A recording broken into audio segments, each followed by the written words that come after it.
या जीवन आपुले सार्थ करा रे, राष्ट्रभक्ती निस्वार्थ करा रे, एकजुटीने कार्य करा या देशाचे।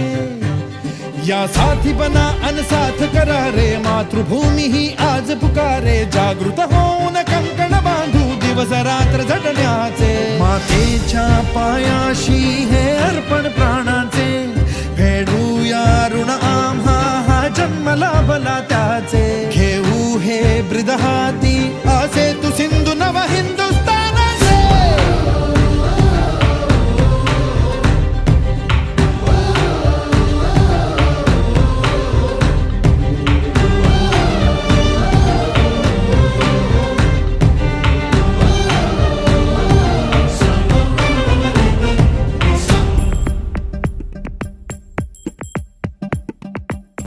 भीती न आम्हा ह्या वज्रमुठीनी का तळभेदू,